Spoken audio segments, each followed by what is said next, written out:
चीज का है ना, इस कंडीशन से भी हम hello, this is Sandeep Srivastava, neurosurgery, SGPGI Lucknow. आज हम लोग करेंगे बैक का फुल असेसमेंट और ये पता करेंगे कि बिना MRI बिना एक्सरे के कैसे हम पता लगाएं ये कौन सी बीमारी है। सारी चीज़ें आप टेस्ट कर सकते हो। उसमें मायोटोम्स भी चेक करेंगे, पैर की सारी एक एक मसल्स की, एक एक नर्व की जो सप्लाई होती है उसमें जिस जिस मसल्स को उसका पावर चेक करेंगे। तो सबसे पहले खड़ा करके हम सामने से देखते हैं शोल्डर। सबसे पहले आप ये शोल्डर देखेंगे, एक ऊपर नीचे तो नहीं है, तो एक माइल्ड आपको इफेक्ट राइट साइड में दिखेगा। नेक्स्ट हम देखते हैं आर्म और बॉडी के बीच का गैप। तो आप देखो कि लेफ्ट साइड में थोड़ा सा गैप बढ़ा हुआ है, राइट साइड में नॉर्मल। पेशेंट को बोलना होता है बिल्कुल रिलैक्स का, हल्का सा पेल्विस थोड़ा सा एक साइड का आपको अब दिखेगा। नेक्स्ट हम देखते हैं पेल्विस, वो फुट। तो फुट एक साइड का राइट एक्सटर्नल रोटेशन, ये लेफ्ट एक्सटर्नल रोटेशन में तो नहीं है, ये देखेंगे। इसके बाद ये चार चीजें देखते हैं। ट्रीटमेंट क्या करना है, क्या प्रॉब्लम निकल सकती है, वो हम लोग बाद में डिस्कस करेंगे। फिर हम लोग देखेंगे साइड में। अब ये साइड से अगर हम पेशेंट को देख रहे हैं तो बिल्कुल सामने की तरफ देख के नॉर्मल खड़े हो जाइए, ठीक है। थोड़ा सा नेक की पीछे की तरफ टिल्टिंग आप देख सकते हैं, हल्का सा, नहीं आपको नहीं करना है, हल्की सी टिल्टिंग है। नॉर्मली जब बैक की प्रॉब्लम होती है थोड़ा आगे की तरफ टिल्टिंग होती है, अदरवाइज ये थोड़ा सा कर्व ठीक है। एल्बो एक्सटेंशन बिल्कुल ठीक है, नी बिल्कुल नॉर्मल है। बैक साइड से देखेंगे तो पेल्विक टिल्टिंग देखेंगे तो बिल्कुल ऑलमोस्ट नॉर्मल है।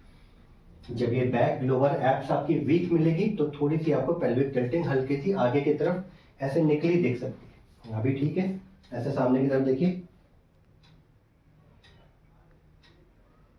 ठीक है।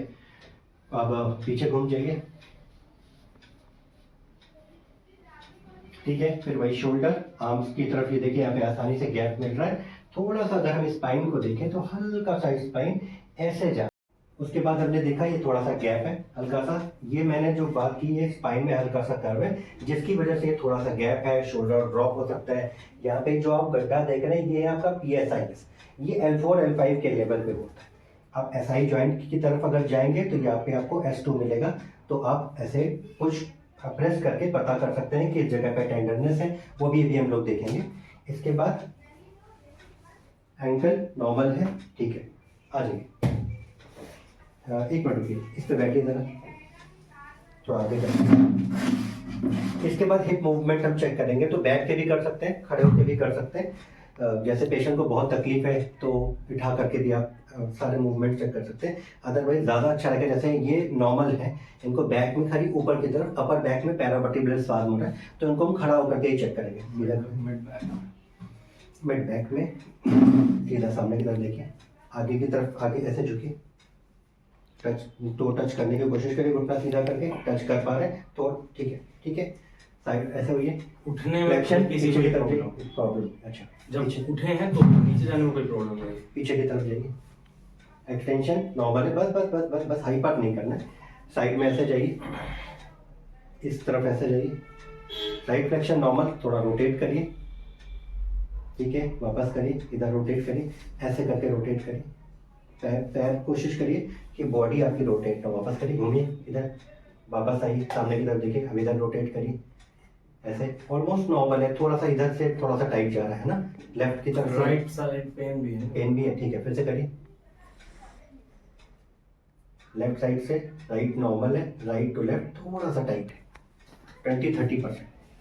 इधर यहीं पे हो रहा है। ये हो गया, रेंज देख लिया हमने। अब हम मायोटोम्स चेक करेंगे इसके। हाँ, सीधा लेटी, सीधे सीधा सीधा। मायोटोम्स चेक करने के लिए पैन कौन सी नर्व अफेक्टेड है चेक करने के लिए हम, जैसे L2 की सप्लाई वीक हो रही है या L3 की हो रही है, L4 की हो रही है, ये हम एक ही बार में चेक कर सकते हैं। अलग अलग चेक करने की जरूरत नहीं थी, इसलिए मैं आपको एक ट्रिक बता रहा हूँ। पैर को मोड़िए मोड़िए मोड़िए मोड़िए मोड़िए मोड़िए, L2 हिप फ्लेक्शन, घुटने को सीधा करिए, सीधा करिए, सीधा कर, नहीं नहीं ऐसे नहीं, ऐसे नहीं, ऐसे नहीं, घुटने को ऐसे सीधा करिए ऊपर की तरफ, अच्छा ऊपर सीधा करिए। L3 एंकल को अपनी तरफ खींचे, पंजे को अपनी तरफ खींचे, वापस रुक जाइए, फिर से खींचे। L4 रोक दीजिए, वापस करिए, अंगूठे को अपनी तरफ खींचे, पैर का अंगूठा खींचिए। L5 ठीक है, बिल्कुल ठीक है। पंजे से मेरे हाथ को पुश करिए, S1 पैर को नी से मोड़ लीजिए, मोड़िए, घुटने से मोड़िए, नहीं ऐसे नीचे की तरफ ऐसे मोड़िए, S2 सारी नॉर्मल है, फिर से मोड़िए ज़रा, ठीक है, ठीक है, नॉर्मल है। ये मैंने देखा, मायोटोन्स चेक कर लिया। अब हम लोग चेक करेंगे, अब हम लोग करेंगे SLR टेस्ट। ये मेजर टेस्ट होते हैं जो मैं आपको बताने जा रहा हूँ। खाली इन टेस्ट की मदद से हमको पता चल जाता है कि पेशेंट को क्या प्रॉब्लम है। उसके लिए क्या करना है, मैं पैसिवली पेशेंट के पैर को लेके जाऊंगा ऊपर। ये इसकी 4 स्टेजेस होंगी, SLR, SLR2, SLR3, SLR4। पहले तो हम लोग SLR करेंगे, तो कहीं पेन होगा तो मुझे बताइएगा। पैरों में दर्द नहीं आ रहा है तो हम लोग क्या करते हैं, इसमें यहाँ से यहाँ तक 30 डिग्री तक अगर पेन आ रहा है तो माइट भी लिस्टसिस हो सकता है, ठीक है। अगर 30 से 70 के बीच में पेन आ रहा है तो इनको PIVD के चांसेस हो सकते हैं। अगर 70 के ऊपर पेन जा रहा है इसका मतलब हैम्स टाइट हो सकता है। थोड़ा 19-20 आपका ये टाइट है, हैम्स टाइट है, ठीक है। 70 के ऊपर अगर यहाँ पे पेन आ रहा है या स्ट्रेच आ रहा है तो इसका मतलब हैम्स टाइट हो सकता है। नेक्स्ट SLR2 जो मैं बता रहा था आपको, इसमें क्या करना है, जैसे पेशेंट को उठाने में पता चल गया कि यहाँ से यहाँ तक दर्द, सपोज 60 डिग्री पे इनको पेन हो। अब 60 डिग्री के बाद हमको क्या करना है, पेशेंट का पैर का डॉर्सीफ्लेक्शन करना है और इवर्जन करना है। That is for tibial nerve, सैटिक nerve की branch tibial nerve. Dorsiflexion, inversion that is for सूडल nerve. Planter flexion, inversion that is for common peroneal nerve. SLR2 tibial nerve, SLR3 सूडल, SLR4 common peroneal. ये पढ़ा है sir मैंने, बहुत बढ़िया। इसके बाद हम करते हैं cross SLR test. Cross SLR test में क्या करना है कि पैर को, जैसे ये वाला पैर इन्वॉल्व है, पैर को सीधा सीधा उठाइए। ये पैर उठाने के बाद ऐसा होता है कि ये वाले पैर में तकलीफ आ रही है, इसका मतलब न्यूरोलॉजिकल साइन पॉजिटिव है, ये क्रॉस SLR पॉजिटिव होता है। नेक्स्ट हम लोग करते हैं, मैं थोड़ा बार बार बीच में चेंज कराऊंगा आपको, ठीक है। नेक्स्ट टेस्ट होता है हमारा स्लम्प टेस्ट। बैठिए, बैठिए पर फिर लेटना पड़ेगा, 90-90 सीधा लेट कर क्या होगा, इसमें थोड़ा सा आराम से उठते हैं, आराम से कराएंगे, ठीक है। इसमें क्या करना है, 90 स्लम्प टेस्ट में इसकी 4 स्टेजेस होंगी। इसकी भी हम न्यूरोलॉजिकल साइन देखते हैं किसमें पॉजिटिव आ रहा है। तो पहले पैर को ऐसा सीधा करिए, ठीक है, फर्स्ट। इसके बाद थोड़ा सा लंबा आगे से झुकिए, गर्दन नहीं झुकाना है, ऐसा स्लम्प 2। नेक को आगे की तरफ बेंड करिए, टाइट हो रही है, टाइट हो रही है, नेक को आगे की तरफ बेंड करिए, यही मैं बताने जा रहा हूं। नेक आगे झुकाइए, तकलीफ बढ़ गई, पंजे को अपनी तरफ खींचिए, डॉर्सीफ्लेक्शन, और तकलीफ बढ़ गई। न्यूरोलॉजिकल साइन भी पॉजिटिव होता है, लेकिन इसमें थोड़ा सा कंफ्यूजिंग होता है, हैम्स टाइटनेस में भी ये पॉजिटिव आता है। तो ये देखना होता है कि प्रॉब्लम यहाँ से यहाँ तक आ रही है कि खाली इस जगह पे हो रही है। अभी कहाँ हो रही थी आपको, यहीं पे हो रही थी, इसका मतलब हैम्स टाइट है। अगर यहाँ से यहाँ तक तकलीफ आ रही है, झंझनाहट हो रही है, जलन हो रही है, चुभन हो रही है, सुन्न लग रहा है, गर्म लग रहा है, ठंडा हो रहा है, फटन लग रही है, इसका मतलब nerve compression, neurological sign positive है। क्या करें, हाँ यहाँ पे हो रहा है। पेट के बल लेटिए, ये स्लम्प टेस्ट हो गया। अब हम करेंगे फीमोरल नर्व कंप्रेशन टेस्ट। इसके लिए क्या करते हैं, पेशेंट को पेट के बल लिटाल देते हैं, फीमर भैया सबसे बड़ी हड्डी है, और इसके बाद पैर को ऐसे मोड़ेंगे। अब ये 70 से 80 के बीच में अगर पेशेंट बोलता है मुझे यहाँ पे तकलीफ हो रही है, इसका मतलब उसको क्वाड्रिसेप्स टाइटनेस, कोडेसेप्टाइटिस नहीं मिला। अगर हम 70 के ऊपर जाते हैं और पेशेंट बोलता है मुझे इस साइड में कुछ टिंगलिंग हो रही है, बर्निंग हो रही है, इसका मतलब उसका फीमोरल नर्व टेंशन पॉजिटिव।